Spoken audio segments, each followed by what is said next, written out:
sur le maillon de la grande distribution dans les territoires en transition agricole et alimentaire. Je m'appelle Alizé Marceau, je co-anime l'Alliance Alta avec mes collègues Héloïse Descamps et Julie Cazenave ici présents et cet atelier cet après-midi. Donc on va être ensemble jusqu'à 15 heures.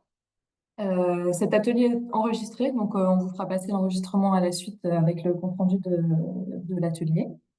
Comme Héloïse le précisait, je le redis pour ceux qui viennent de nous rejoindre, on est en mode webinaire, c'est-à-dire que comme vous étiez assez nombreux à vous inscrire, vous êtes plus de 200 à vous être inscrits, du coup, on vous propose plutôt de participer par le chat pour poser toutes vos questions, partager vos réflexions au fur et à mesure. Et n'hésitez pas aussi, par la même occasion, de vous présenter dans le chat pour faire savoir qui vous êtes. Donc voilà, privilégiez bien le chat. On fera remonter les questions aussi de notre côté dans un second temps. Je crois que j'ai tout dit.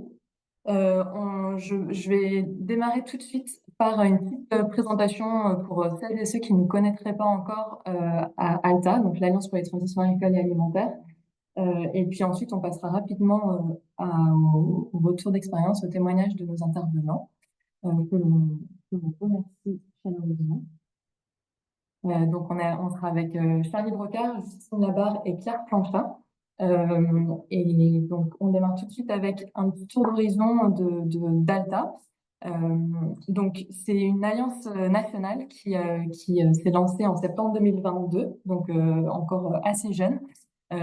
Aujourd'hui, qui se compose de plus de 500 structures et de plus de 80 alliés qui sont rassemblés autour d'une charte que vous pouvez retrouver sur le site d'Alta, avec un certain nombre de structures vraiment un peu dans le noyau dur des réflexions stratégiques.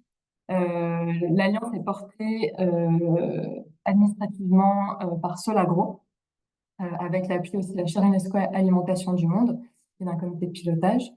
Et on remercie aussi nos partenaires qui soutiennent ce projet, notamment le consortium Healthy Food, Healthy Planet, l'ADEME et la Fondation Carasso.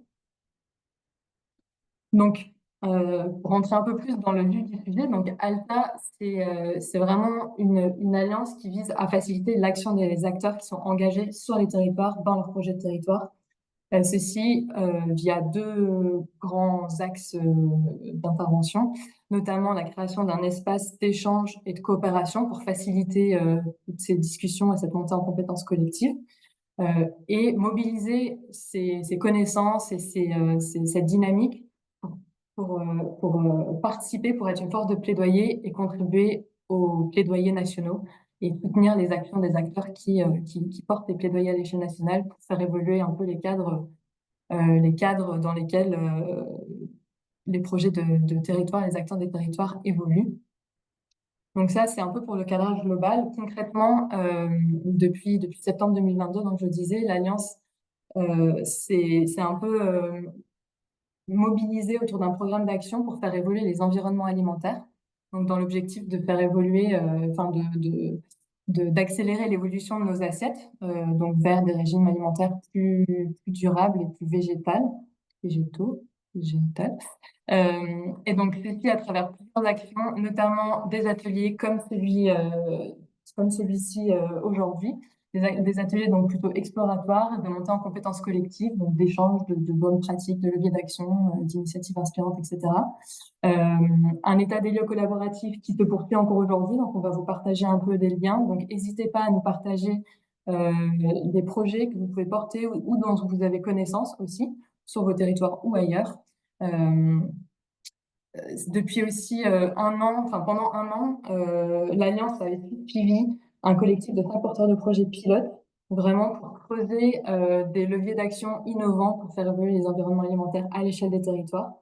Donc, entre autres, avec un des pilotes, c'était entre autres le projet Planet Kids, dont Claire Planchat nous présentera une activité un peu très spécifique aujourd'hui.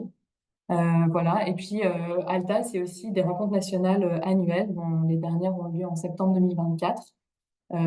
Et donc, tous ces travaux-là, autour de ce programme d'action, ont fait évoluer autant des axes d'intervention et des leviers d'action que des sujets qui étaient aujourd'hui beaucoup moins explorés. et notamment le sujet de la grande distribution et de comment est-ce que ce maillon un peu central des systèmes alimentaires, comment est-ce qu'on pouvait agir sur ce maillon-là. Donc, euh, c'est l'objectif un peu aussi de cet atelier, de contribuer à identifier des premiers leviers d'action et d'animer, de lancer un peu un espace de discussion et d'échange pour les acteurs qui auraient envie de se mobiliser ou qui sont déjà mobilisés sur ce sujet.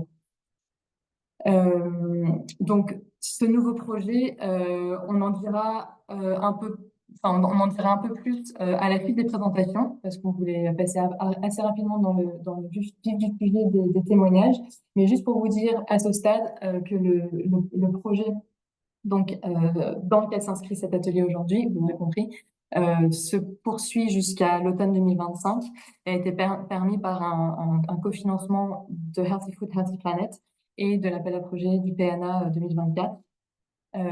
Et on a la chance du coup d'avoir comme partenaire aussi sur ce projet l'association Let's Food et le réseau Action Climat en France. Mais du coup aussi on est en partenariat avec un certain nombre de structures et d'organisations à l'échelle européenne dans le cadre d'un projet un peu plus collectif d'échange de pratiques internationales et à différentes échelles. Donc on vous a mis un peu les noms ici.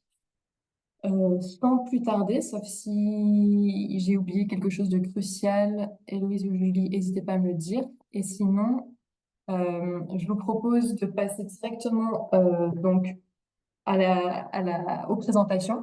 Donc, l'objectif, je le disais, c'est bien de poser les termes du débat. C'est ce qu'on va faire tout de suite un petit peu plus précisément avec Charlie Brocard. Et puis ensuite, échanger un peu sur des initiatives déjà qui sont portées et pouvoir identifier un peu collectivement les freins, les besoins partagés aussi pour se mobiliser davantage sur ces questions-là.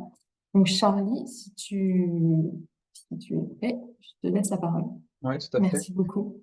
Merci. Bonjour à toutes et tous. Donc Charlie Brocard, je travaille à l'IDRI comme chercheur alimentation et mode de vie.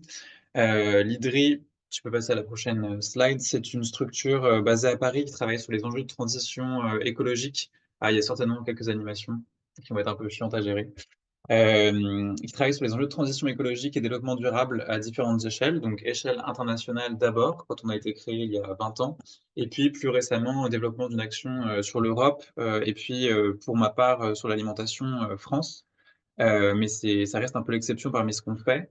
Parmi nos axes de travail sur l'alimentation, on travaille effectivement à mieux comprendre les pratiques alimentaires, ce qui les façonne, ce qui les influence, et pour ensuite être en capacité, puisque c'est la mission de l'IDRIC de faire une traduction, on va dire, des savoirs académiques vers les sphères de la décision, être en capacité de faire des recommandations de politique publique sur cette base d'une meilleure compréhension des pratiques alimentaires des citoyens et citoyennes. Et notamment, un des autres éléments, c'est qu'on travaille sur de la prospective alimentaire, avec l'objectif de voir les éléments, les facteurs qui pourraient entraîner une baisse de consommation de viande, notamment, d'ici à 2035, comme étant le fruit d'une approche par les pratiques et les environnements alimentaires. Je vois que tu passes à la suite.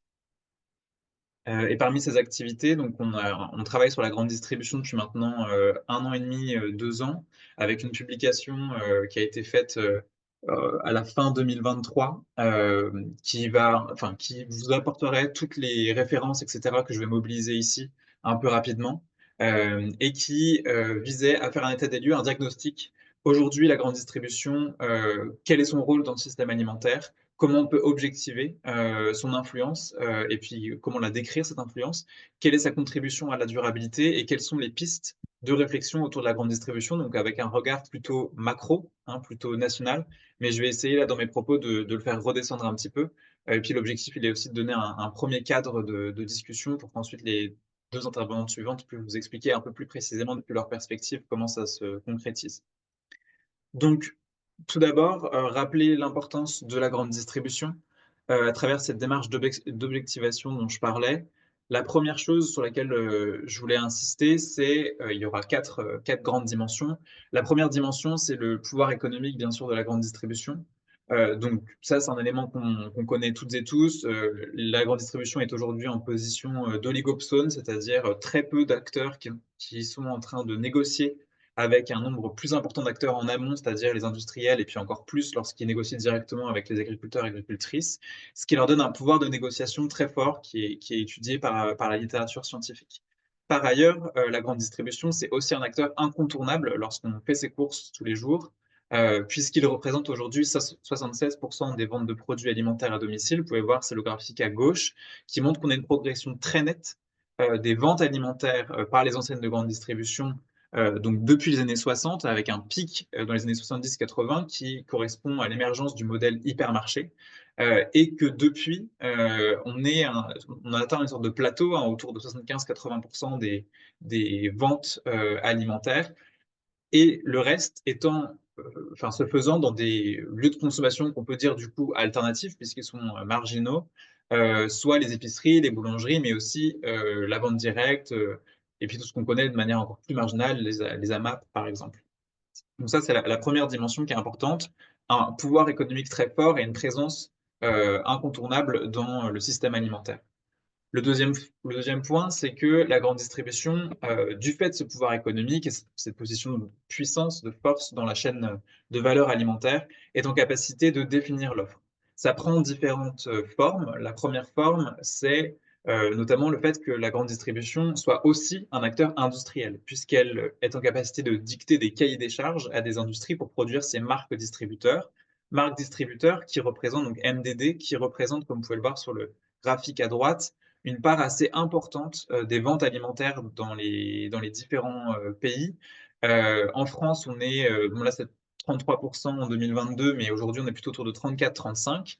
Euh, et en fait, cette capacité des distributeurs à mettre en avant leur NDD, leur marque de distributeur, leur donne une capacité d'influencer ce que les personnes vont acheter. Et donc là aussi, elles ont une forme de responsabilité puisque du fait du type d'offre qu'elles proposent, à la fois issues des industries agroalimentaires, mais aussi du type d'offre qu'elles contrôlent directement, elles sont en capacité d'influencer les pratiques alimentaires des consommateurs et consommatrices. Et puis on voit par ailleurs que cette tendance à augmenter la part des MDD est une dynamique très forte, puisque par exemple Lidl, bon, qui a un modèle particulier, c'est 90% de MDD dans son approvisionnement. C'est aussi ce qui lui permet d'assurer des coûts très bas. Et puis, pour Carrefour, par exemple, qui a un autre modèle, lui envisage d'augmenter jusqu'à 50% de MDD dans son projet stratégique. Donc, il y a vraiment cet objectif-là des distributeurs de concentrer le pouvoir en un sens, mais aussi être en capacité de couper les coûts et de les réduire. Prochaine slide, s'il te plaît. Les, Parmi les deux autres dimensions, on a la première qui est l'orientation des désirs. Donc, c'est une manière de dire que la grande distribution a aussi un pouvoir sur les imaginaires, sur la publicité, enfin, via la publicité et puis via le marketing. Elle a une capacité de façonner les imaginaires, c'est-à-dire ce qui est considéré comme bon de consommer, ce qui est considéré comme bien, donc une influence sur les normes sociales, hein. Il n'est pas du tout le seul acteur à avoir une influence, mais en tout cas, c'en est un qui a les moyens, on va dire, de son influence, puisqu'on voit avec ce petit graphe-là que la distribution, c'est le premier acteur en termes de dépenses publicitaires en France. La distribution, il y a à la fois la distribution non alimentaire et alimentaire. Alimentaire, c'est la moitié, donc c'est 9% du total global, ce qui en fait quand même le premier secteur. Et puis lorsqu'on regarde les premières dépenses, hein, par enseigne, par marque, on a certes des groupes automobiles, mais on a surtout Lidl, Intermarché, Carrefour, qui sont parmi le top 10 et généralement dans le top 3. Donc ce sont des acteurs qui promeuvent une certaine vision de l'alimentation. Donc on peut imaginer plus ou moins durable, plus ou moins local, plus ou moins soigneuse de prendre en compte les questions de rémunération des producteurs, et elle véhicule un certain imaginaire via ces dépenses-là. Par ailleurs, les dépenses publicitaires ne sont pas tout. Pareil, enfin, elles ont cours sur différentes plateformes, notamment l'espace public, mais il y a aussi le marketing qui est un instrument très fort d'influence des comportements alimentaires dans le magasin cette fois. Parce que quand on parle de marketing, on parle de politique tarifaire, on parle de promotion, on parle de mise en avant dans les rayons, de tête de gondole, ce genre de choses. Et ça, il a été démontré dans un travail qui a été fait au Royaume-Uni, que ça avait, et puis c'est différent selon les méthodes qu'on emploie, mais un impact réel sur la consommation des personnes. C'est-à-dire qu'il y a une surconsommation, on achète des choses qu'on n'avait pas l'idée d'acheter ou qu'on n'aurait pas acheté s'il n'y avait pas ces techniques marketing. Donc c'est pas simplement une forme d'orientation d'une demande, c'est aussi générer une surconsommation, et par ailleurs, sur certains produits, qui sont plus ou moins durables, et des travaux sur le sujet du marketing, notamment les catalogues de promotion, récents. La CLCV, là, qui est une asso, de consommateurs en France, a fait un travail l'année dernière. Le réseau Action Climat en a fait un aussi il y a 2 ans, en refait un cette année. Le BEUC, qui est l'asso de consommateurs au niveau européen, a aussi fait un travail là-dessus. Ces travaux-là vont tous dans la même direction. Ils montrent qu'en termes de marketing, la grande distribution favorise généralement, des plats ou des produits, qui sont parmi ceux considérés à réduire par le PNNS, donc des produits généralement très gras, sucrés, salés, des produits transformés, voire ultra transformés. Et puis lorsqu'on regarde spécifiquement la place de la viande, qui est un sujet important à prendre en compte pour différentes dimensions, notamment environnementales, on voit que pour les produits préparés, par exemple, ce sont majoritairement des produits préparés à base de viande qui sont mis en avant dans les catalogues de promotion. Donc, in fine, la grande distribution aujourd'hui utilise tous ces outils à sa disposition de manière à engendrer des ventes sur certains produits plutôt que d'autres. Ça a d'ailleurs par le passé accompagné le développement de la bio. Et puis, lorsqu'il y a eu une forme de retournement du marché, la bio a été aussi victime, on va dire, du retour en arrière de la grande distribution qui a choisi de réduire la place dédiée à la bio dans ses rayons, réduire les offres promotionnelles dédiées à la bio. Et tout ça a eu un impact très fort qu'on a vu là durant les 3 dernières années où la bio en vente à domicile s'est effondrée. Et le dernier point, c'est l'influence politique. J'en rajoute peut-être pas forcément trop. Les images sont assez explicites au sens où des travaux de sociologie notamment ont montré que les acteurs de la distribution, comme les acteurs industriels, ont une politique de lobbying, comme beaucoup d'acteurs économiques par ailleurs, qui vise généralement à freiner l'adoption de normes environnementales ou nutritionnelles, et notamment l'adoption du Nutri-Score. Longtemps, les distributeurs ont été contre. C'est la même chose sur l'affichage environnemental qui a été proposé en 2007 et qui seulement aujourd'hui voit péniblement le jour et fait l'objet d'un soutien, cette fois des distributeurs, mais après 15 ans. Et donc, on a aussi une influence politique au niveau national, en tout cas, qui est très forte. Et puis au niveau territorial, c'est une question que moi je me pose, à quel point ils sont des acteurs qui ont une influence sur le système alimentaire local et à laquelle j'ai pas la réponse et je connais pas de travaux là-dessus. Prochaine slide, et je vais essayer d'être un peu plus rapide. Euh, L'idée ici était simplement de vous rappeler aussi le rôle dans les systèmes alimentaires de la grande distribution, pour dire en un mot que la grande distribution aujourd'hui est effectivement un acteur de l'aval qu'on regarde peu. On parle plus généralement de l'impact de la production agricole, parfois de l'industrie, mais encore c'est très rare. Mais la grande distribution, par son pouvoir que j'ai établi là de mise en avant de certains produits, d'influence des pratiques alimentaires, est en réalité responsable aussi en partie, et puis de définition en partie de l'offre, hein, est responsable aussi, comme les autres acteurs, de la non-durabilité de notre système alimentaire actuel. Et donc, par exemple, 58% des émissions de GES, gaz à effet de serre, sont liées directement aux produits mis en vente par les distributeurs. Donc, c'est pas les consommations d'eau, d'énergie, etc. Non, c'est vraiment les produits mis en rayon qui comptent lorsqu'on regarde l'impact écologique d'une enseigne de grande distribution. Par ailleurs, sur ces 58%, la moitié sont liés à des produits animaux, donc produits laitiers et produits carnés. Ce qui montre bien aussi la place qu'ont ces produits dans les impacts écologiques de la grande distribution. Je veux bien que tu passes, s'il te plaît. Et puis nous, ce qu'on a souhaité regarder aussi, c'était les marges de manœuvre potentielles ou ce qui pouvait faire évoluer la grande distribution, qui est un acteur assez important, mais dont les marges de manœuvre ne sont pas forcément aussi larges qu'on pourrait le penser. Puisque une première chose à rappeler d'abord, c'est que des travaux du BASIC qui ont été faits pour l'ADEME il y a quelques années avaient montré que la grande distribution, en fait, était un secteur ultra concurrentiel, ça on le sait généralement, mais aussi assez peu profitable. C'est-à-dire, une fois qu'on retire l'ensemble des charges, à la fois de personnel, d'achat des marchandises, d'entretien des magasins, etc., on arrive à une marge nette, à un taux de profitabilité qui est de l'ordre de 2%. C'était les chiffres qui avaient été annoncés à l'époque par un cabinet de conseil qui avait fait une étude pour le secteur. Et donc, ça montre que ce sont des acteurs qui sont certes des mastodontes, mais dont potentiellement la marge de manœuvre financière économique n'est pas tout à fait évidente. Et donc, ils sont très sensibles aux évolutions du contexte. Et c'est ce que je mets là sur la slide, avec quelques éléments qui viennent très facilement les mettre en situation de vulnérabilité ou les déstabilisent, Donc à la fois la concurrence d'acteurs étrangers qui viennent sur le territoire français et qui bouleversent les logiques parce qu'ils arrivent avec des nouveaux modèles. Par exemple, c'était le cas avec l'arrivée du hard discount en France il y a plus d'une décennie. Mais aussi des bousculements dans leur capacité à générer du profit autrement par la vente, c'est-à-dire par exemple les investissements immobiliers, par les placements financiers qui sont aussi des sources de revenus non négligeables pour eux. Et puis aussi une montée en puissance de l'activisme, de la mise en visibilité de leur rôle, à la fois par la société civile et puis par les investisseurs, comme on a pu le voir aussi au Royaume-Uni, où il y a eu des prises de position assez fortes de gros investisseurs.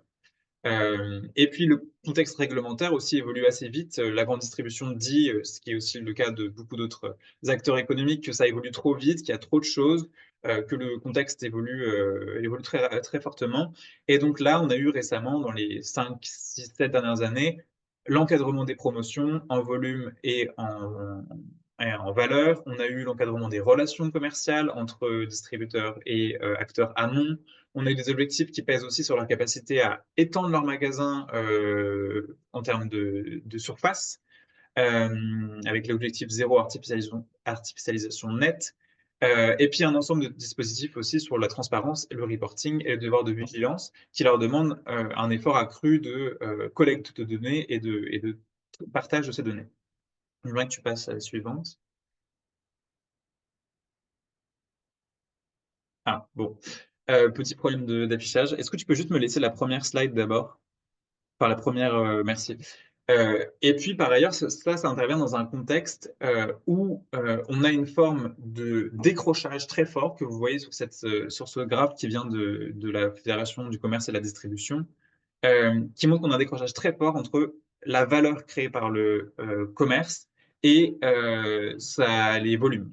Les volumes aujourd'hui sont en train de plafonner. Ça fait maintenant plus d'un an et demi que les volumes plafonnent. Certaines parlent de déconsommation au sens où après la période Covid, on a eu une baisse des ventes et qui ne redémarre pas. Par ailleurs, la hausse en valeur est le fruit direct de l'inflation, ce qui montre qu'avec des mêmes volumes, les distributeurs n'ont pas revenu à augmenter leur chiffre d'affaires, mais ça pose des questions sur leur modèle qui jusqu'à présent tenait aussi en partie du fait de cette extension de l'assiette avec de plus en plus de volume d'achat. Je veux bien que tu cliques, s'il te plaît. Et puis, par ailleurs, là, c'est un chiffre plus récent qui date de la fin de l'année dernière. Par rapport à l'année d'avant, on a, et vous pouvez le voir sur les graphes en bas, on a une baisse du chiffre d'affaires de différents rayons parmi les rayons alimentaires. Donc, boucherie, boulangerie-pâtisserie, poissonnerie sont des rayons pour lesquels le chiffre d'affaires a baissé. Et donc, ça accompagne cette baisse des volumes dont j'ai cité et avec certains rayons pour lesquels c'est aussi une baisse en valeur. Donc tu cliques. Et puis c'est la compétition aussi avec d'autres circuits de distribution qui font qu'aujourd'hui la grande distribution se fait tailler des parts de marché en partie par la restauration hors domicile, donc restauration commerciale, puisque de nombreuses prises alimentaires se font maintenant hors domicile. Et puis compétition avec d'autres circuits de distribution qui émergent, et notamment à la faveur du Covid, même si leur poids reste bien sûr marginal par rapport au gros volume qu'on a vu. Et puis enfin, dernière slide, et je vais terminer avec quelques pistes de réflexion avec lesquelles je vais vous laisser. Euh, Comment faire pour travailler avec la grande distribution? Que faire pour augmenter, travailler à sa durabilité? La première chose que je voulais partager, c'est effectivement une réflexion à l'échelle des territoires. Elle peut tirer parti des compétences en matière d'aménagement du territoire ou d'urbanisme.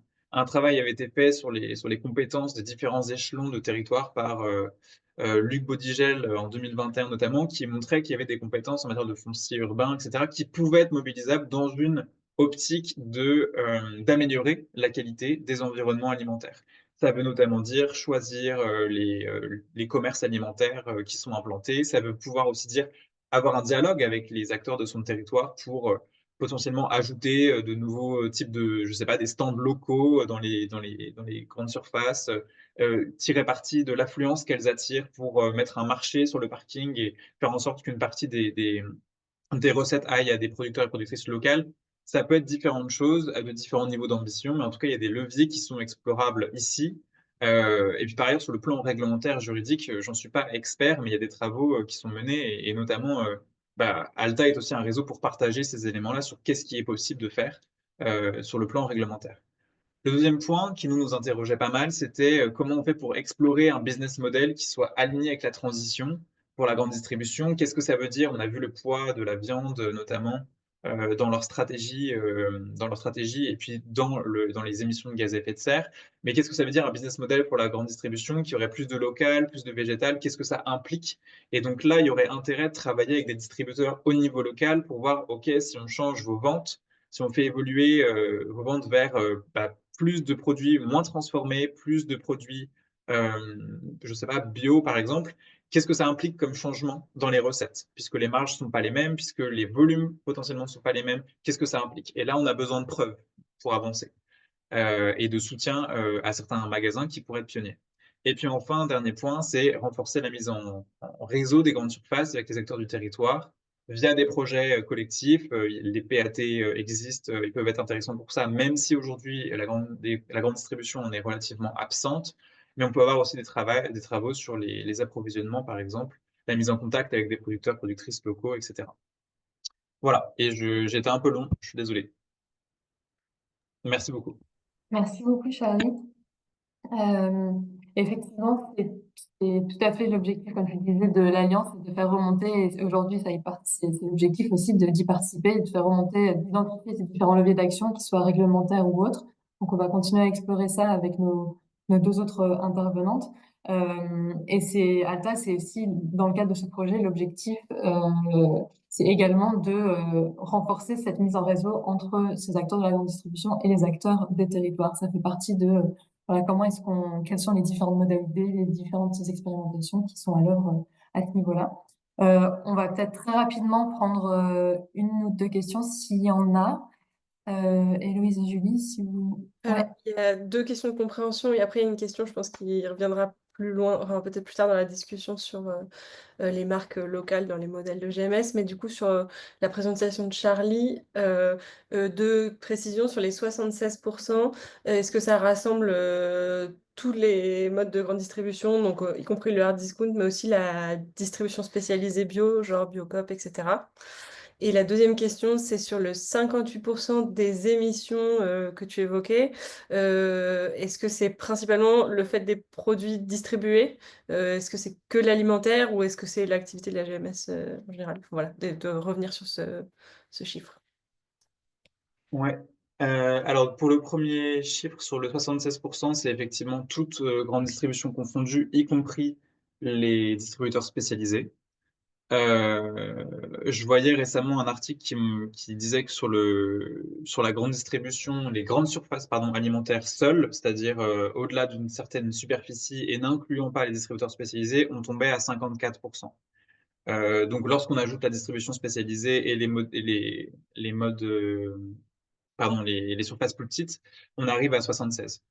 Et puis ensuite, pour ce qui est des émissions de gaz à effet de serre, du coup, ça, c'est un travail qui a été fait par le cabinet McKinsey pour Eurocommerce, donc la FCD, l'équivalent de la FCD au niveau européen. Donc, c'est pas uniquement échelle France, mais en fait, on a plus ou moins les mêmes données en France, à mon avis.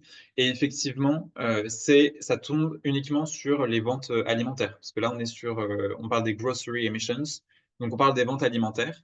Et donc, 58% des émissions sont liées directement aux produits mis en rayon.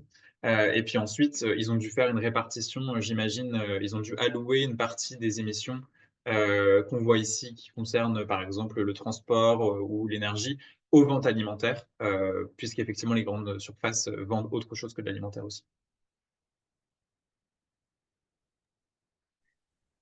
c'est bon pour on aura un temps de discussion après les deux prochaines présentations. Donc, je vous propose qu'on passe directement au témoignage de Justine Labarre de Montpellier Méditerranée Métropole. Désolée pour le passage un peu difficile et dialectique. N'hésitez pas aussi à nous partager les projets dont vous avez connaissance et vos retours d'expérience, notamment à travers un questionnaire qu'on a mis en place pour contribuer à la cartographie des initiatives. qui est en cours au sein de l'Alliance Alta. Donc, n'hésitez pas, que ce soit via le chat ou que ce soit dans le cadre de ce questionnaire qu'on va vous mettre dans le chat, à nous partager vos projets là-dessus pour vraiment contribuer à cette montée en compétences collectives. Et sans plus tarder, Justine, je te propose, si tu veux bien, de prendre la suite. Merci beaucoup pour l'invitation. Et je m'excuse par avance parce que je suis un peu malade, donc il risque d'avoir des petites interludes de tout qui seront délicieuses à entendre. Voilà. Justine Labarre, moi je travaille pour la métropole de Montpellier au service stratégie agroécologique et alimentaire. C'est une politique qui est labellisée PAT. Et je suis chargée de mission sur les questions d'accès à l'alimentation qu'on aborde sous le prisme des paysages alimentaires. Donc, tu peux avancer. Cette réflexion de travailler sur les paysages alimentaires, elle découle aussi de recommandations de la recherche. À Montpellier, on a de la chance d'être un gros pôle de recherche, notamment sur l'alimentation, l'agronomie. Et donc, le PAT, en tout cas, s'est construit aussi avec cette coopération recherche-collectivité.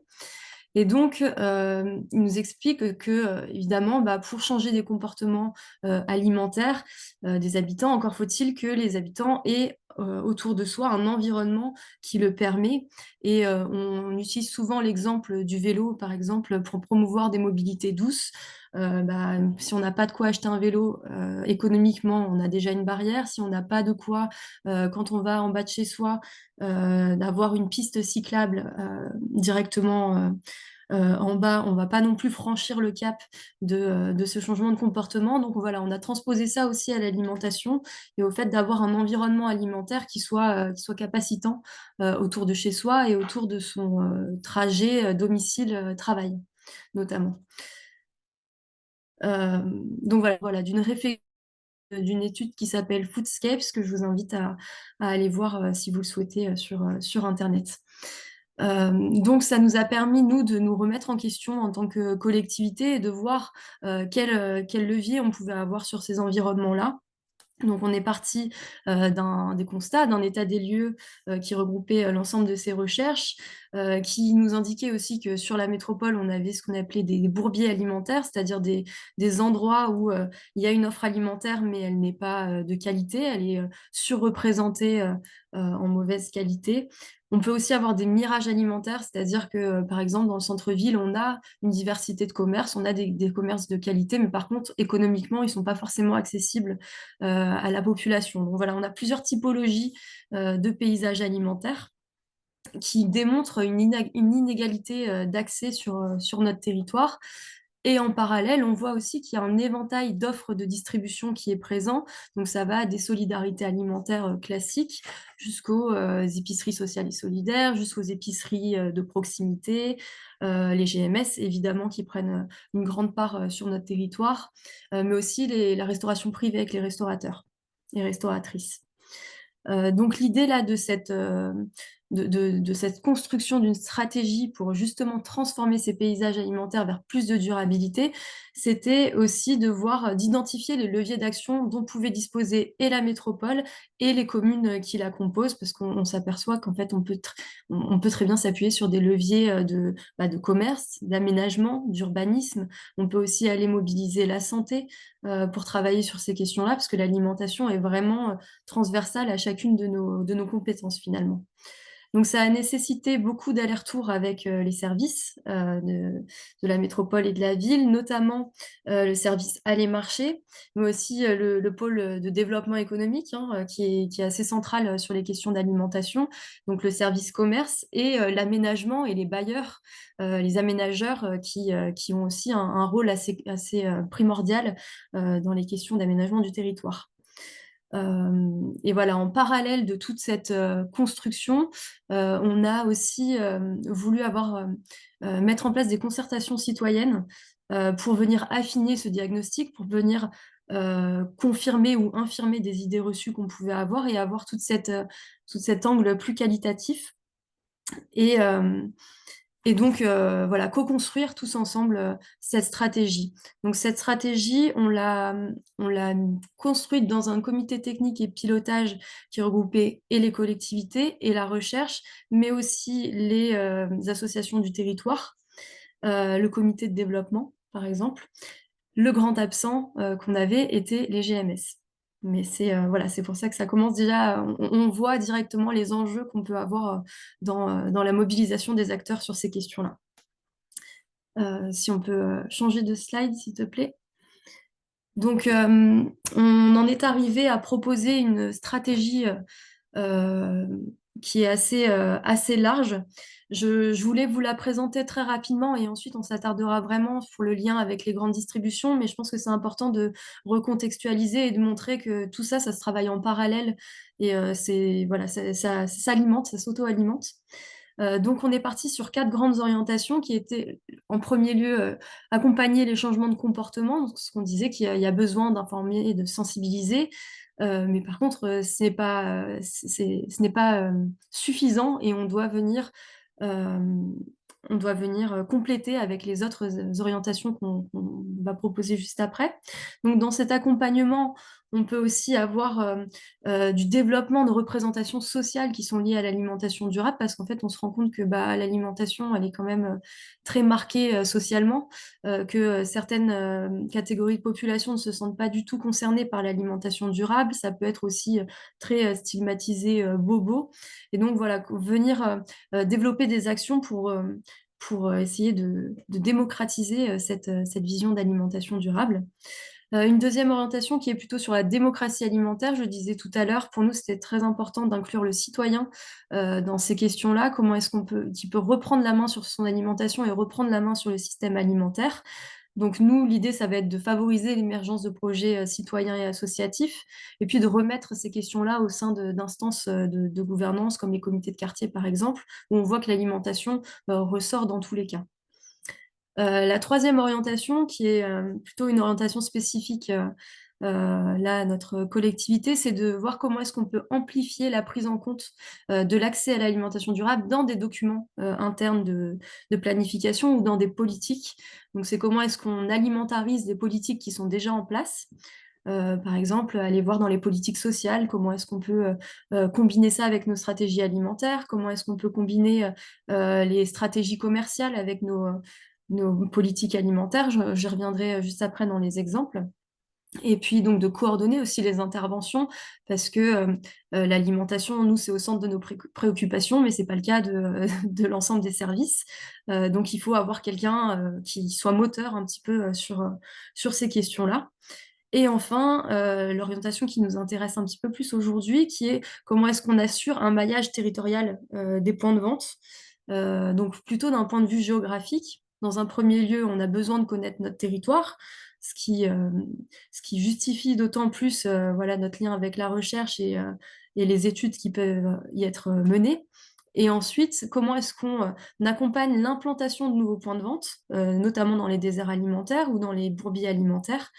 Ça peut aussi bien être des tiers-lieux alimentaires. Donc, par exemple, à Montpellier, on a le réseau des maisons d'alimentation solidaire qui se développe, où la métropole vient en soutien pour travailler sur ces questions-là. On peut aussi accompagner l'implantation de nouveaux points de vente tels que des boutiques de producteurs, par exemple, tout ce qui est aller marché. Et enfin, comment est-ce qu'on accompagne la transformation de l'offre existante? Parce que, je le disais tout à l'heure, on a des bourbiers alimentaires, on a déjà un tissu commercial qui est existant.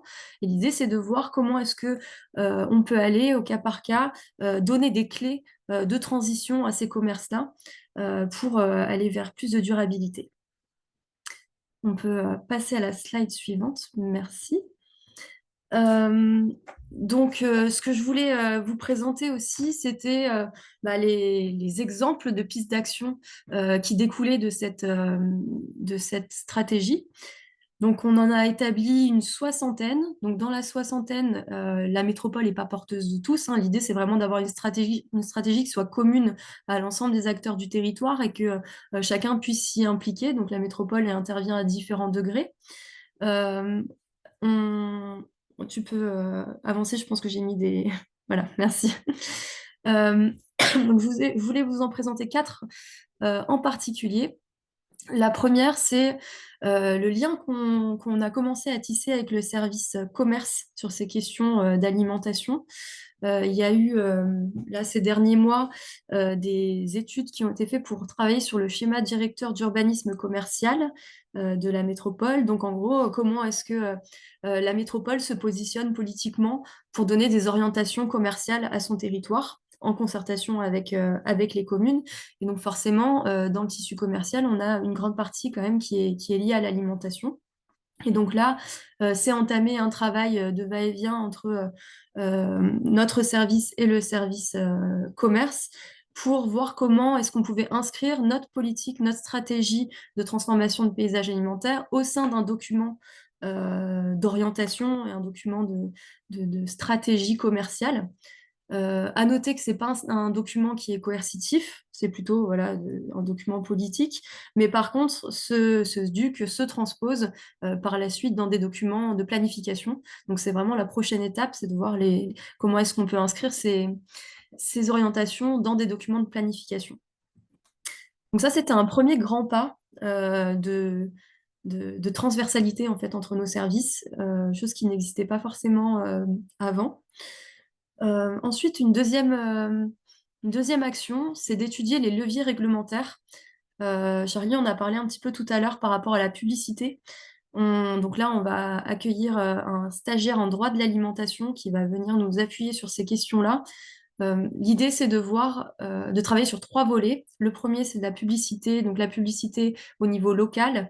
Est-ce qu'on a un pouvoir de réguler une publicité d'un type de produit plutôt qu'un autre ou pas? Est-ce qu'on a une possibilité je ne sais pas, par rapport à un périmètre spécifique, de ne pas mettre de publicité ou pas?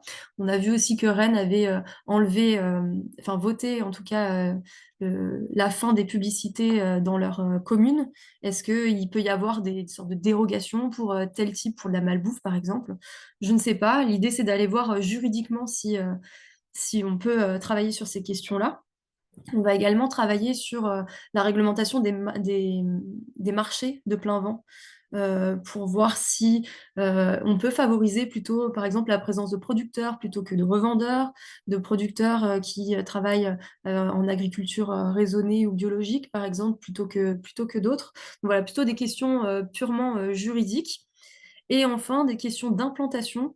Peut-on réguler en fait l'implantation? Je pense notamment au fast-food dans certains endroits, et on a quelques exemples internationaux qui le font. Et est-ce que c'est transposable au droit français et est-ce que c'est souhaitable? Parce qu'il y a toute une question éthique aussi derrière ces questions de réglementation. Donc ça, c'est des sujets qu'on va explorer à partir de lundi. Donc je vous tiendrai au courant de la suite. Une troisième action qu'on souhaite mener là en 2025, c'est de voir comment est-ce qu'on peut accompagner des commerces de proximité vers la durabilité. Donc, à savoir que nous, on travaille déjà avec une association qui accompagne des restaurants dans cette transition-là, en identifiant des leviers d'action qu'elles peuvent se saisir, en fait, par exemple, sur l'économie d'énergie, sur la végétalisation des cartes, sur les approvisionnements. Et donc l'idée, c'est de voir si on peut transposer un peu cette réflexion-là à des commerces de proximité, type épicerie de quartier, type GMS de proximité, Carrefour City, Carrefour Contact, plutôt en petit format. Et est-ce que des leviers comme le marketing, donc la valorisation plutôt de produits que d'autres, de travailler sur le rayonnage, sur les têtes de gondole, travailler peut-être sur des remises, sur voilà, de la communication. Est-ce que tout ça, ça peut permettre d'orienter des consommations et des comportements alimentaires des habitants? Donc ça, c'est un gros travail qu'on aimerait mener avec, pour finalité, on l'espère, une sorte de formation-action où chaque acteur qui sera intéressé pourrait venir piocher des actions à mettre en place dans sa structure. Et peut-être pour finir aussi, on commence à s'intéresser aussi à la charte qu'a créée la région Occitanie avec la grande distribution. Donc ça remonte à il y a quelques années, il me semble que c'était en 2021, où la région avait scellé un accord, une charte avec 6 grandes enseignes du territoire et mettait l'accent vraiment sur la valorisation des produits locaux. Donc l'idée, c'est de voir si cette charte, elle peut s'appliquer ou voilà, se reterritorialiser sur notre territoire. Et comment est-ce qu'on peut s'appuyer en fait sur déjà leur retour d'expérience, parce qu'ils ont déjà avancé sur la question, pour travailler ces questions-là. Voilà, tu peux avancer. Et peut-être juste pour conclure, je voulais revenir sur les 4 piliers qui me semblent assez intéressants et importants de garder en tête pour aller vers cette transformation de paysage alimentaire avec cet angle de grande distribution. Le premier, c'est la coopération interacteur. Donc on voit, en tout cas sur notre territoire, elle fonctionne plutôt très bien avec les acteurs associatifs, avec la recherche. Mais par contre, avec les acteurs privés, on a encore beaucoup de travail à faire et c'est vraiment sur ça qu'on aimerait se concentrer. Donc les retours d'expérience de vos territoires sur ces questions-là nous seront aussi très utiles. On a aussi un accent à mettre sur la coordination en interne, je parle en tant que de collectivité, étant donné qu'on parle souvent on travaille en silo et que c'est parfois difficile de décloisonner toutes nos compétences. Voilà, il y a un travail de fond vraiment à mener, c'est un fil rouge en fait de ces questions-là. On met également l'accent sur la démocratie alimentaire et la participation du citoyen. C'est des questions aussi qui se posent dans les gouvernances des PAT, hein, très clairement. Et enfin, voilà, je voulais reboucler avec vraiment un enjeu de mobilisation de la GMS. On voit donc, je crois que Charlie disait 76% des ventes des produits alimentaires qui se font en GMS. On ne peut pas occulter ces chiffres-là et on ne peut pas occulter ces pratiques alimentaires. Donc, on a besoin de travailler en coopération avec ces acteurs-là et toutes les actions sont les bienvenues. Voilà, merci beaucoup.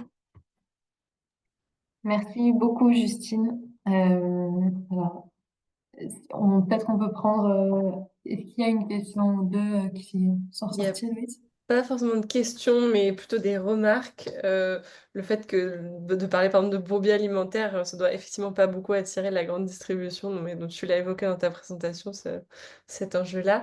Et après, Benoît du réseau Action Climat qui dit que donc, le RAC devrait travailler sur les possibilités de réglementation sur la publicité, etc., dans l'espace public, notamment au vu des élections municipales, et donc très intéressé pour se rapprocher de ce que vous faites à Montpellier. Voilà. Avec plaisir.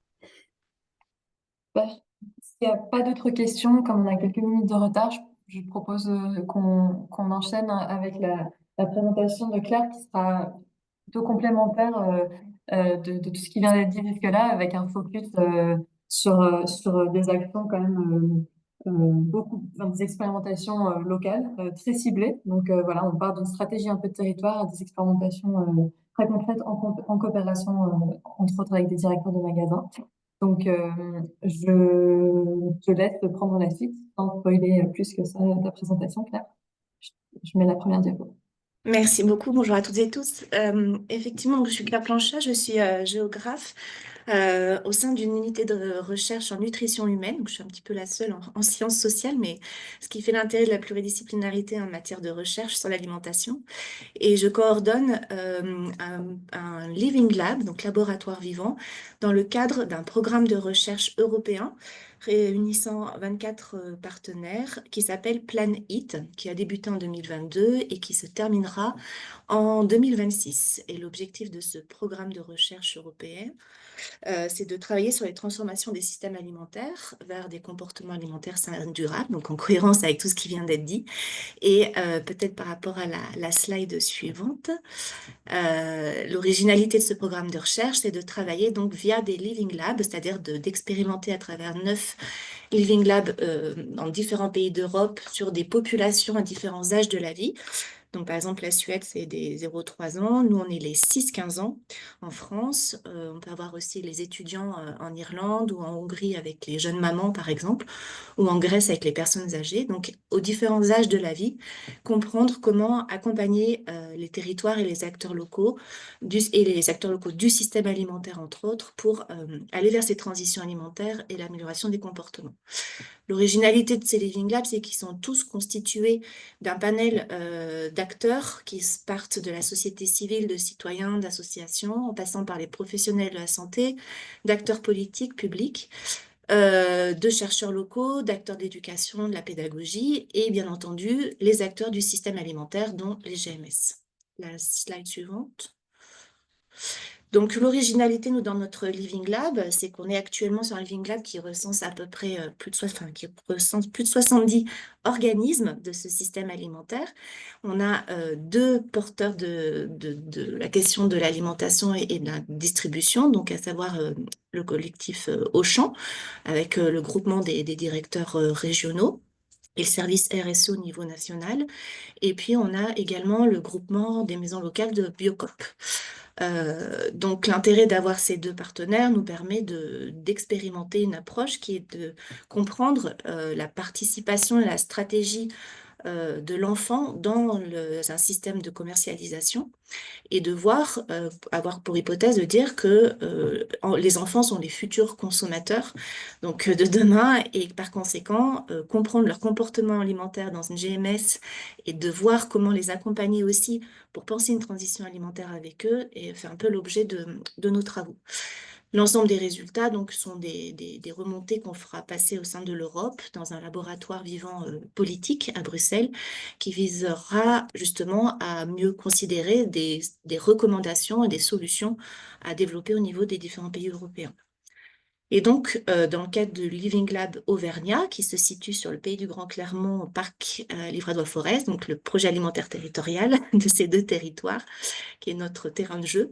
Et grâce à un premier travail qu'on a mené donc avec notamment Auchan, on est allé construire un escape game dans deux magasins, donc un hypermarché et un supermarché qui sont affiliés à Auchan.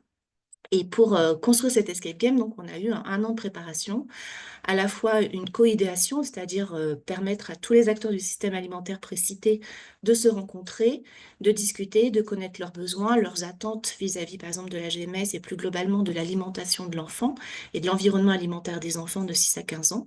Donc, on a développé une fresque de l'alimentation saine et durable, des outils de questionnaires développés par le projet européen Planit et des travaux en partenariat avec des réunions au sein du PAT.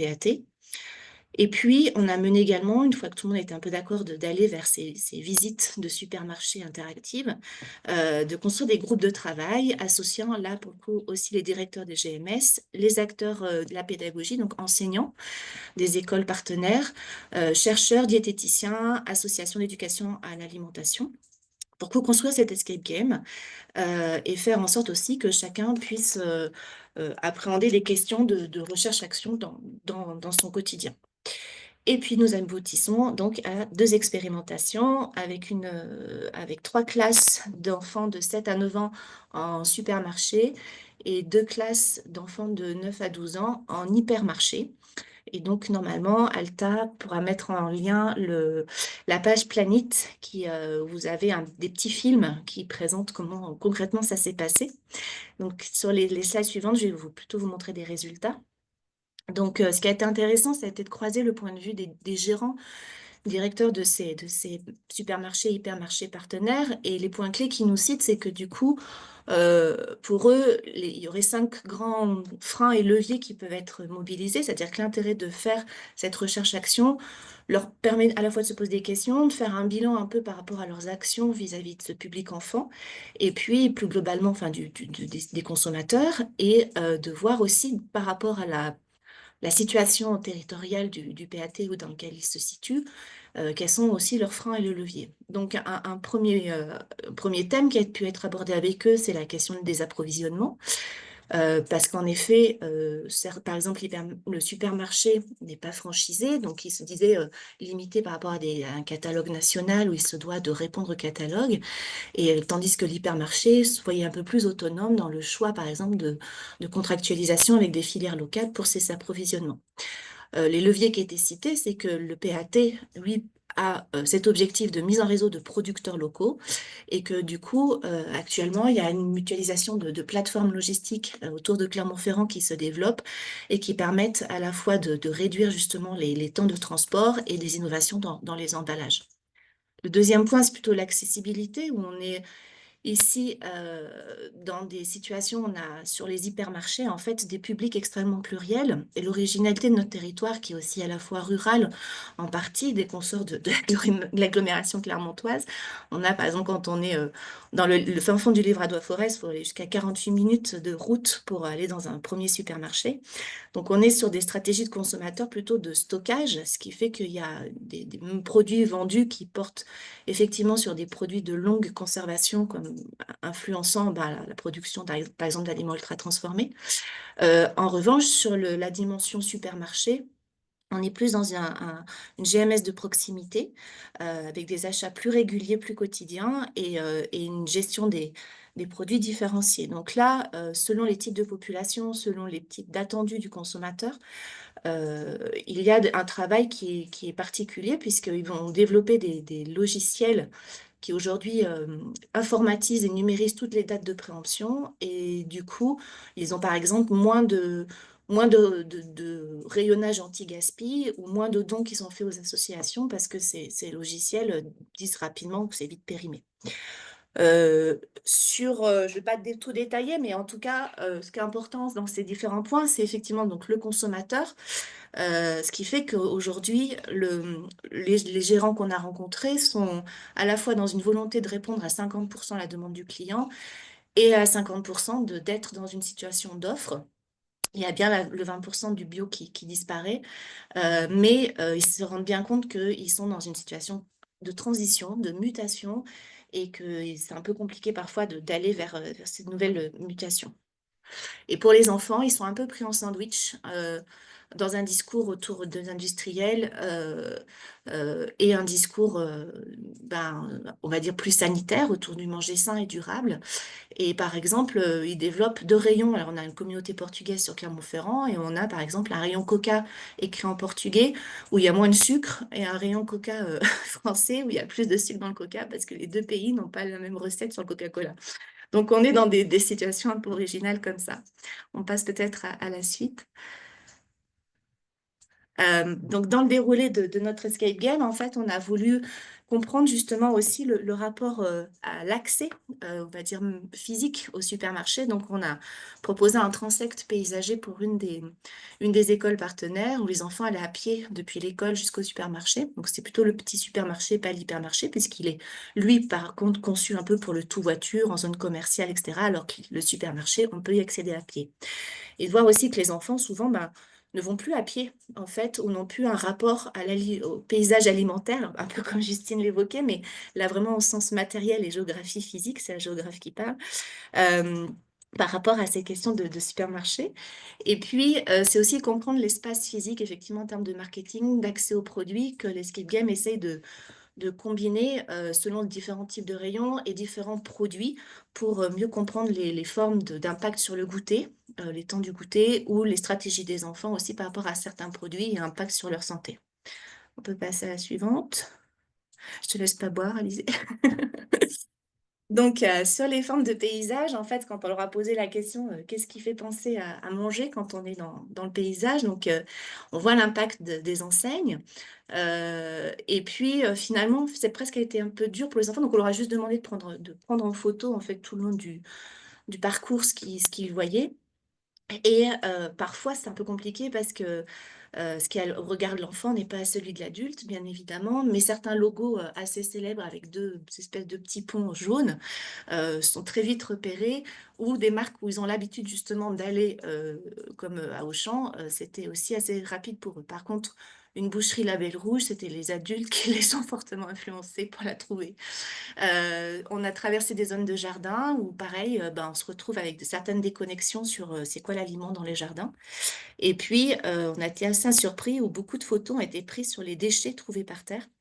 Les paquets de bonbons, les paquets de sandwich ou des morceaux de canettes, puisque aussi, en fait, pour eux, ce rapprochement à l'alimentaire était un souci de pollution qui a pu être mis en avant. Suivante. Dans le supermarché, donc les deux classes ont travaillé sur la position des aliments non transformés dans le plan du supermarché. Donc les gérants étaient vraiment en très forte collaboration parce qu'ils nous ont carrément remis les plans que eux utilisent pour le rangement dans leur rayonnage, comme ici. Et donc on voit, ben, quand on a fait rechercher par les enfants où sont les produits non transformés, bruts, ben, on voit il y a très peu de rayonnage en fait, ce qui fait que quand on arrive dans l'hypermarché, il faut traverser tout l'hypermarché pour les trouver. Ils sont tout au bout et avant, ben, on accède justement plutôt aux produits de stockage. Et quand on est en supermarché, c'est plutôt conçu dans du quotidien, dans une alimentation de proximité, et donc on les trouve plutôt à l'entrée du magasin.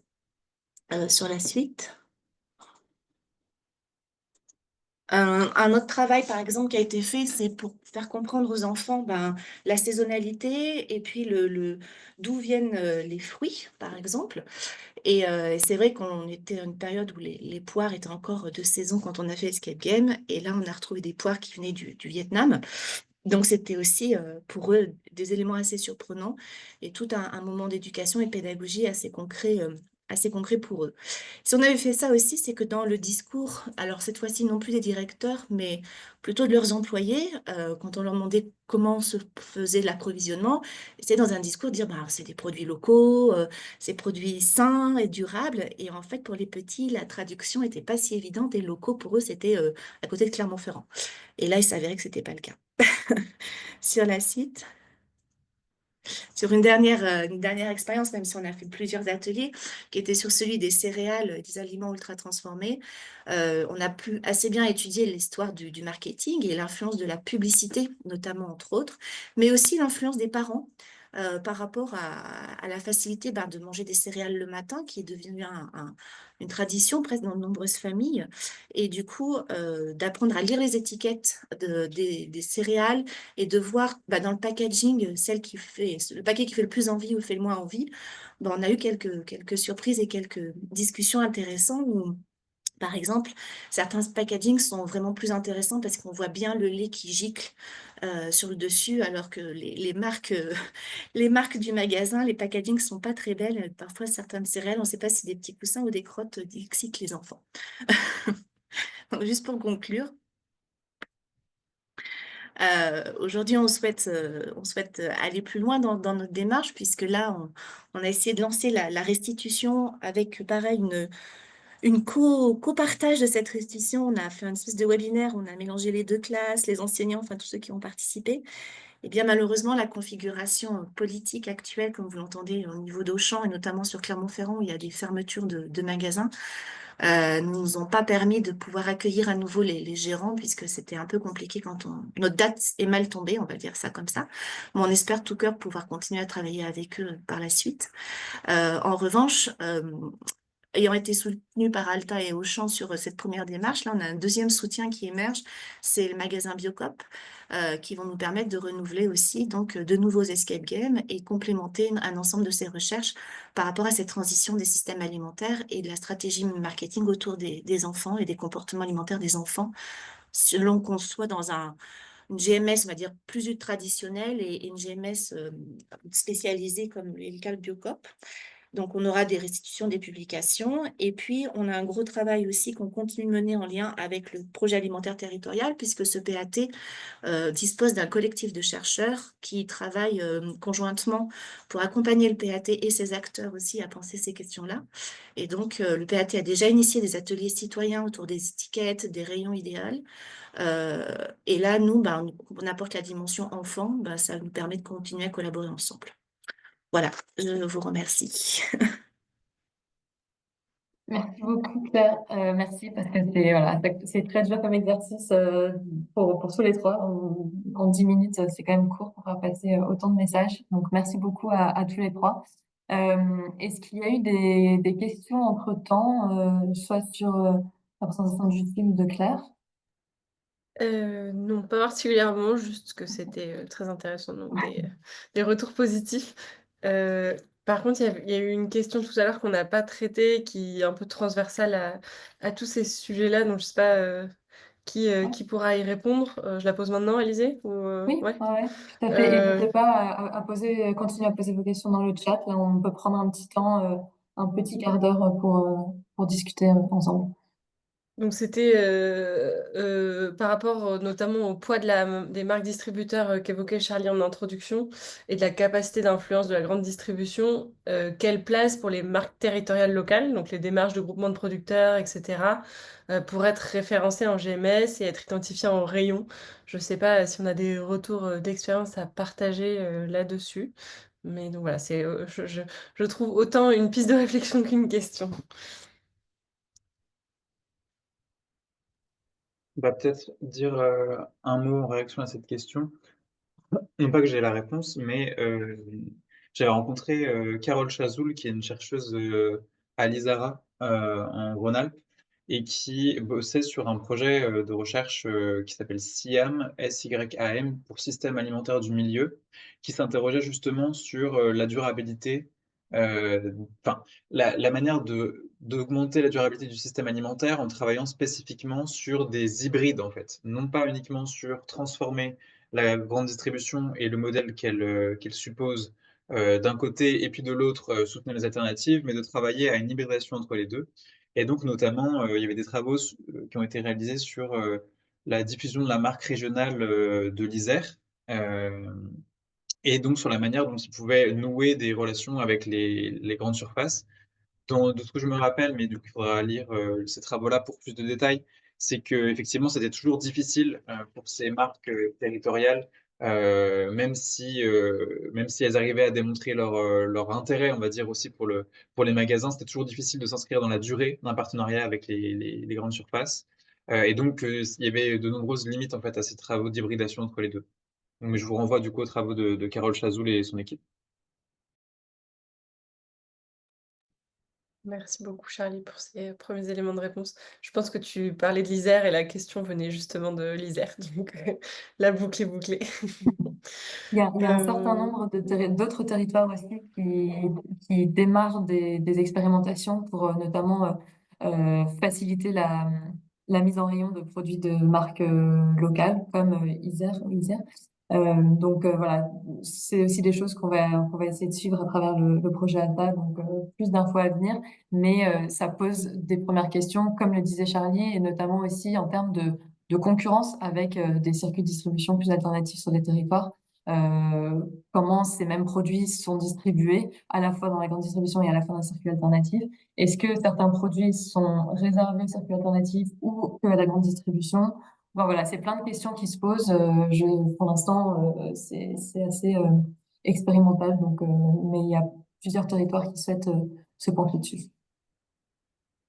Après, il y a des questions. Ah, peut-être, vas-y. Claire, avant de te laisser la parole, j'en profite parce qu'il y a une question pour toi sur justement, Non, est-ce que j'allais y toute la répondre. démarche. Ah, bah voilà. Donc, vas-y, je te laisse la parole. Alors, l'escape game, comme vous l'avez compris, va être encore développé, amélioré dans la deuxième expérimentation auprès de Biocop. Donc actuellement, il est en prototype et pas déployable, mais on croise les doigts que dès que toutes ces expériences seront menées, on pourra largement le diffuser et de faire justement du site internet de Planit un centre de ressources aussi. Il pourrait y avoir un certain nombre de boîtes à outils, donc en français sur notre Living Lab, mais le projet européen vise le même objectif de boîte à outils divers et variés pour les différents acteurs partenaires. Et donc, vous pourrez aussi avoir accès à ces dispositifs mais pas encore. Faut être patient. Suivez-nous. Et dans l'attente de la publication de tous ces résultats, juste pour vous préciser que, comme je disais au tout début, Alta a pu suivre les travaux de Planit, notamment autour de ces escape games.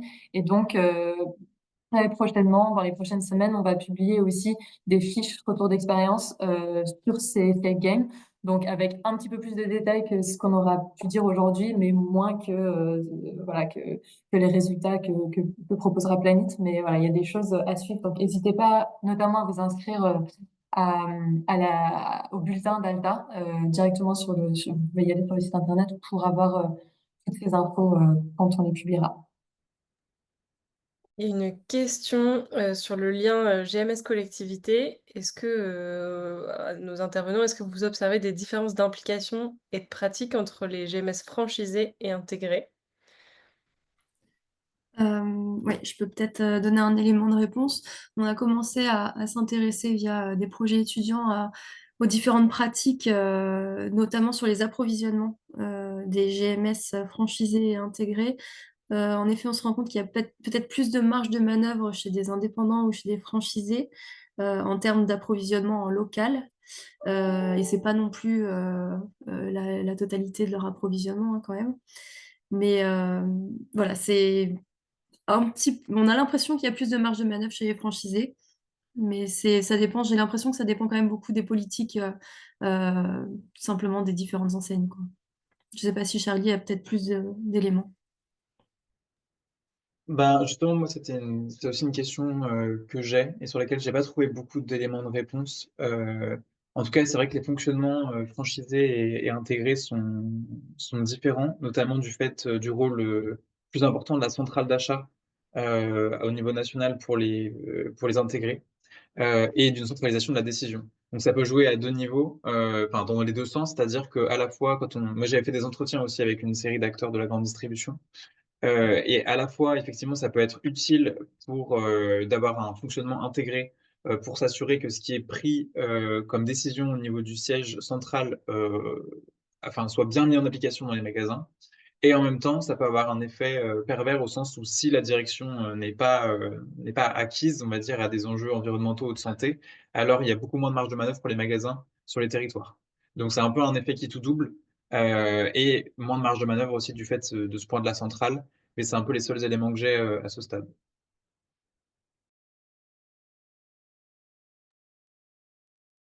Il y a Benoît Granier du Réseau Action Climat qui annonce des éléments à venir sur le sujet avec un rapport à apparaître au mois de mai.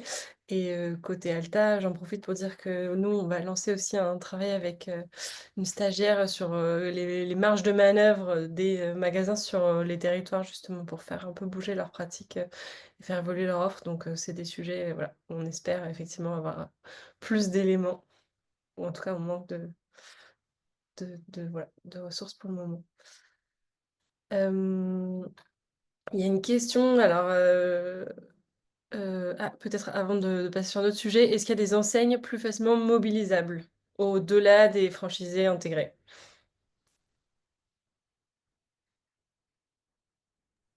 Je sais pas, après, je pense que ça marche beaucoup dans le contexte de territoire, quoi. Je suis pas sûre que ça soit quelque chose de très généralisable. Nous, on a l'impression qu'on a peut-être plus de facilité à dialoguer avec Système U. Peut-être parce que historiquement aussi, la métropole avait une convention de partage d'objectifs sur le développement durable il y a très longtemps. Mais après, je ne sais pas sur les autres enseignes. Et en plus, ça se décline pas non plus en action très opérationnelle pour le moment. Moi, je rejoins Justine, je pense que c'est vraiment une question de relationnel aussi et de volonté. Et puis, comme je disais, par exemple, nous, dans le cas des supermarchés, les directeurs sont légèrement plus autonomes, même s'il y a des contraintes nationales qui se font. Mais ils peuvent développer des stratégies. Les actions qu'évoquait aussi Charlie par rapport aux documents d'urbanisme, où aujourd'hui on leur demande aussi leur place. Et c'est un des moyens en fait d'aller les rencontrer autrement. Et puis via la question de plateforme d'approvisionnement, par exemple, moi j'en ai pas trop parlé, mais là on a des travaux aussi avec les cantines qui sont menés, où on est en manque de bouchers, par exemple, pour découper et livrer les cantines. Si on veut développer les filières locales, eh ben, il y a une réflexion en cours pour que des supermarchés puissent aider à aider des artisans de bouche, enfin, de par leurs compétences en artisans de bouche, à aider à la découpe en grande quantité pour des cantines, par exemple. Donc, en fait, quand il y a aussi des approches opérationnelles à proposer aux GMS, elles peuvent avoir une écoute attentive aussi, puisqu'elles sont, enfin, elles sont en recherche de transition par rapport à leur propre magasin, quoi.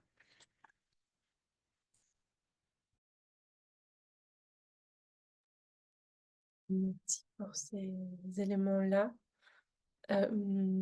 Alizé, est-ce qu'on a encore le temps pour une question? Est-ce que tu Ouais, veux on peut enchaîner? encore prendre une Ouais, question et on prendra 10 ouais. minutes pour la suite, la conclusion. C'est une question, mais qui est peut-être un peu au-delà du spectre des présentations. C'est sur le lien avec les expérimentations de sécurité sociale de l'alimentation. Dans quelle mesure elles peuvent amener des transformations des habitudes alimentaires chez les consommateurs et chez les distributeurs, et en lien avec les réflexions autour du conventionnement. Enfin voilà, dans quelle mesure est-ce que ça peut aussi faire bouger à la fois consommateurs et distributeurs. Je ne sais pas si on a des retours d'expérience là-dessus. À ma connaissance, les expérimentations de sécurité sociale de l'alimentation se sont plutôt focalisées sur des circuits de distribution alternatifs, mais peut-être que je me trompe. Si vous, voilà. Bah, moi, je peux peut-être faire un petit retour, parce que c'est justement l'objet d'une réunion qu'on a demain avec la Caisse alimentaire commune. Ah bah voilà, ça Donc, on en thématique. saura plus demain, mais en gros,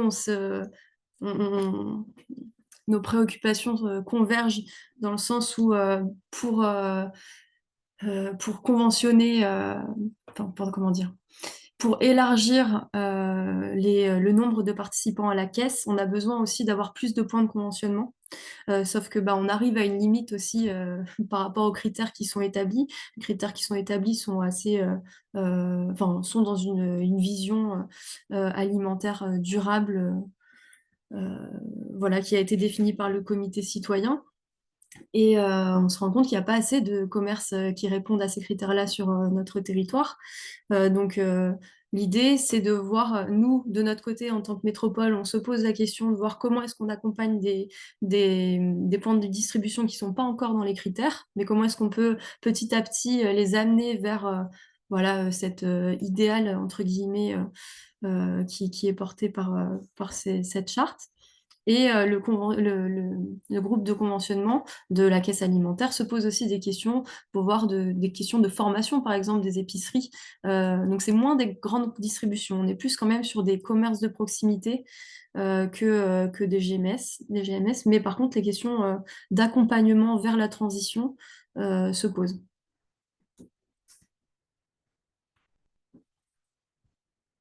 Merci beaucoup, Justine. Il y avait... Ah non, c'est vrai qu'il avait demandé à lever la main, mais je crois que du coup, tu as répondu dans le chat. Parfait.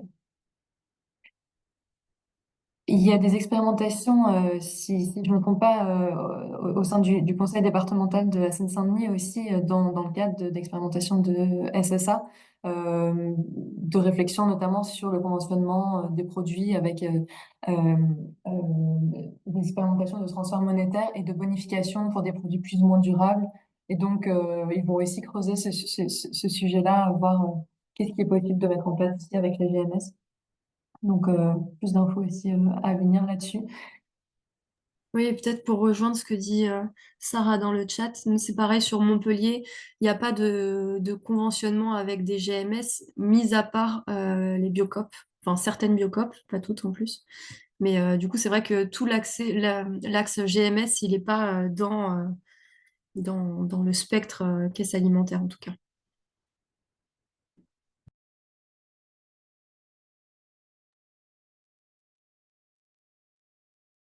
Ah, et Pierre qui rajoute le Gers également comme exemple où c'est expérimenté. Merci Pierre. Si... Est-ce qu'il y a une dernière question, Héloïse? Non, Ou... je pense que Non, vu l'heure, tu Ouais, peux... Ouais. ça marche. Donc, merci beaucoup pour toutes vos questions. Désolée si on en a loupé quelques-unes. On essaiera de reprendre un petit peu tout ça dans le compte rendu, mais juste pour conclure, et avant ça, quand même, encore un grand merci à nos intervenants pour vos riches retours d'expérience.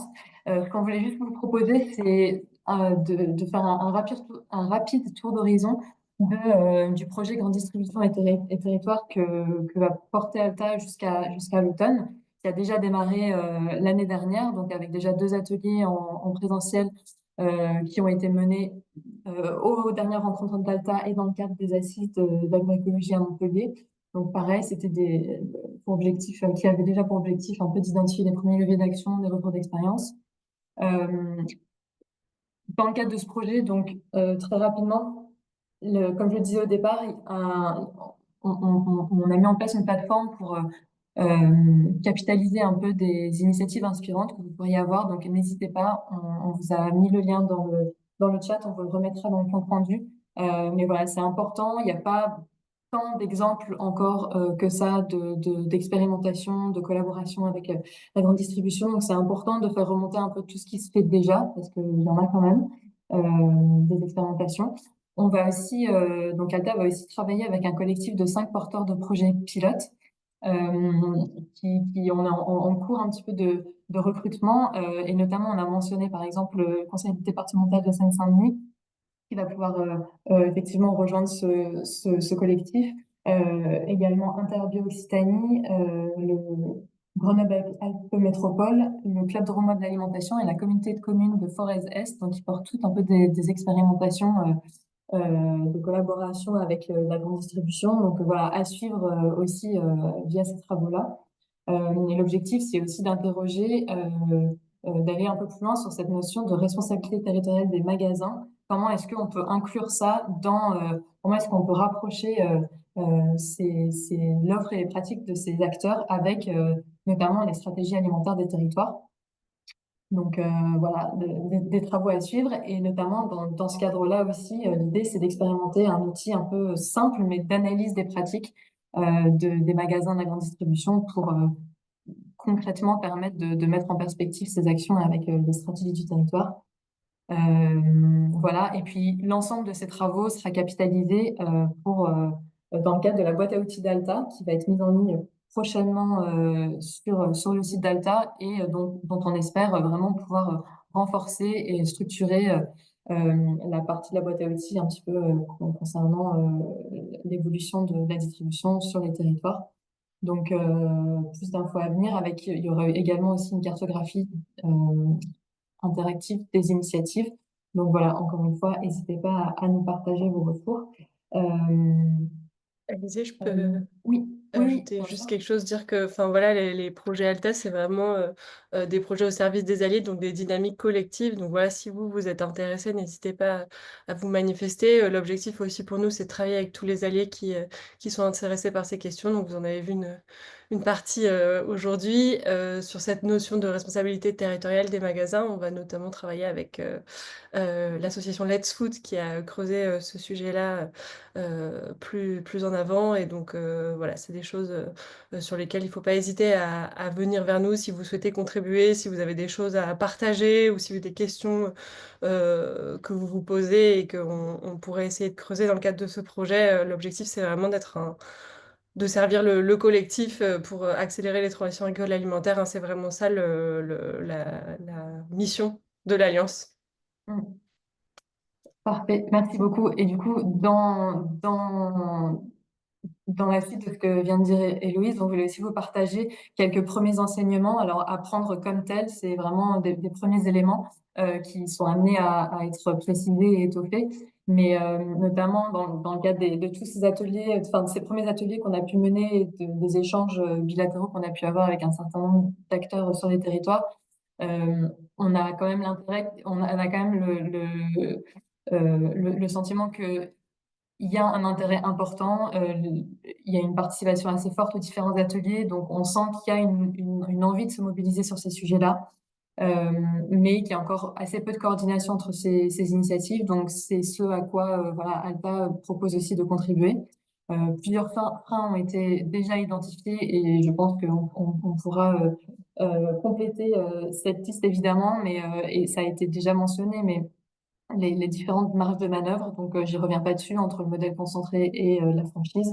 Le fait que souvent l'ancrage local est justifié par le fait qu'il y a quelques produits locaux en rayon et du coup ça n'encourage pas forcément à aller plus loin. Donc c'est comment est-ce qu'on encourage à être plus ambitieux.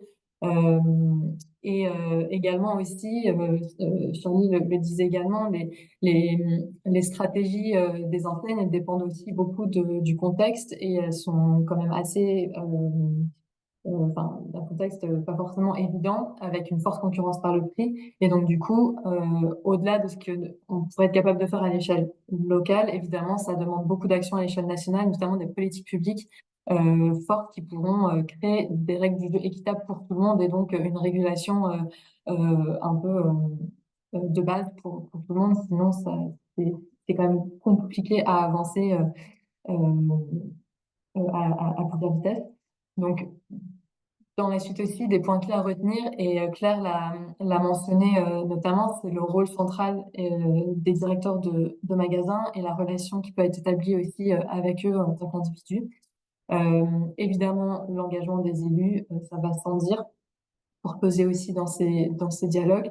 Le lien aussi, l'interpellation de la société civile à la fois à l'échelle nationale et territoriale, ça peut être aussi assez intéressant pour une action plus structurée et complémentaire. Et du coup, un dialogue aussi avec les magasins à l'échelle des territoires et les centrales nationales. Euh, euh, et évidemment aussi le besoin de formation sur les différents enjeux, de travailler avec la GMS pour les élus et les techniciens de collectivités sur différents sujets.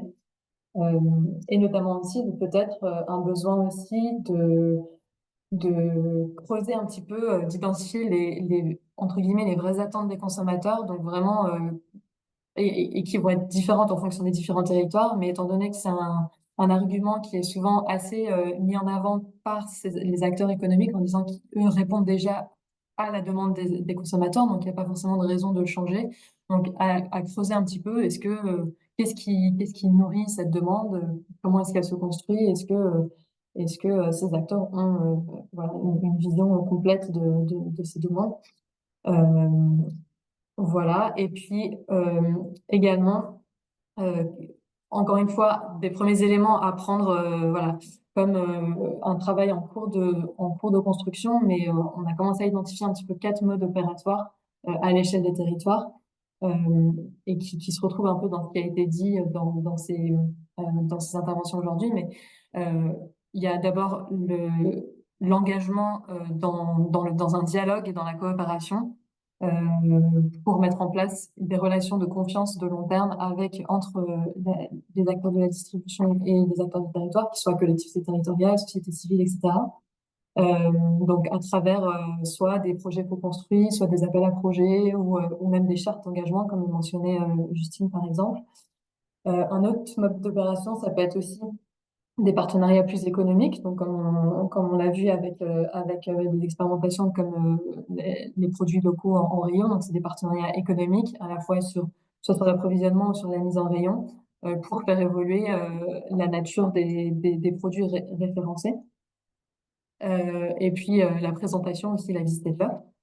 Un autre type de mode opératoire, c'est plus sur le volet régulation juridique, règlement d'urbanisme, etc., comme aussi le mentionnait Justine, avec qu'est-ce qui est possible de faire en termes de régulation publicitaire, par exemple. Voilà, donc plutôt des leviers juridiques. Et puis finalement, l'interpellation citoyenne en mobilisant justement ces citoyens consommateurs, qui soient enfants, adultes ou voilà, dans le cadre d'ateliers, pour formuler des propositions et des demandes directement de la part des citoyens consommateurs auprès des magasins des territoires. Ça peut être aussi dans le sens d'actions plus collectives. Euh, et voilà, et de rendre visible, de travailler sur cette notion de responsabilité aussi territoriale, pour faire le lien avec les questions de santé, d'environnement et d'autres sur le territoire. Voilà, ça c'est juste des premiers éléments. On les repartagera, comme je disais, dans le compte rendu, et puis on sera amené à revenir dessus et à faire évoluer ces premiers éléments. Donc voilà, n'hésitez pas à nous faire part de vos réactions, de vos propositions aussi sur ces questions-là. Pour terminer, juste pour partager les prochaines étapes, donc au-delà de l'enregistrement et du compte rendu de cette réunion qui vous seront partagés, donc la cartographie des initiatives à laquelle vous pouvez contribuer, dont on a déjà parlé, également les fiches autour d'expérience qui seront bientôt publiées, ainsi qu'un poster de mise en récit des travaux, notamment de Planet Kids, avec les escape games en supermarché, mais également des 4 autres parcours de projets pilotes qu'on a pu suivre avec Alta. Donc, pour tous ces éléments, n'hésitez pas à vous inscrire à la liste d'infos, donc au bulletin d'Alta, pour recevoir aussi les invitations, notamment aux rencontres et aux prochains ateliers, puisque vous ne les recevrez pas si vous vous êtes juste inscrit à cet atelier d'aujourd'hui. Voilà, donc, n'hésitez pas à vous inscrire au bulletin en allant sur la page d'accueil du site Alta, en allant tout en bas, et on vous remet un peu les liens aussi ici. Voilà, si vous souhaitez aussi vous engager plus au sein de l'Alliance, vous pouvez tout à fait prendre connaissance de la charte et la signer voilà, pour manifester votre soutien au projet et contribuer aux travaux collectifs. Je ne sais pas s'il y a des choses à repréciser avant de conclure, qui sont peut-être ressortis du chat, j'ai pas du tout Ça a l'air suivi. d'être bon. Je pense qu'en plus, on est à Mhm. l'heure, donc c'est parfait. On pourra... Merci beaucoup, c'était dense. On essaiera de restituer tout ça au mieux. Merci en tout cas pour votre écoute, vos participations, vos questions. Merci encore 1000 fois à nos intervenants et intervenantes. Euh, Merci à tous. On vous laisse du coup sur ces éléments-là. Bonne fin d'après-midi à tout le monde et Et à à très bientôt. bientôt. Merci, à bientôt. Au revoir. Merci, au revoir.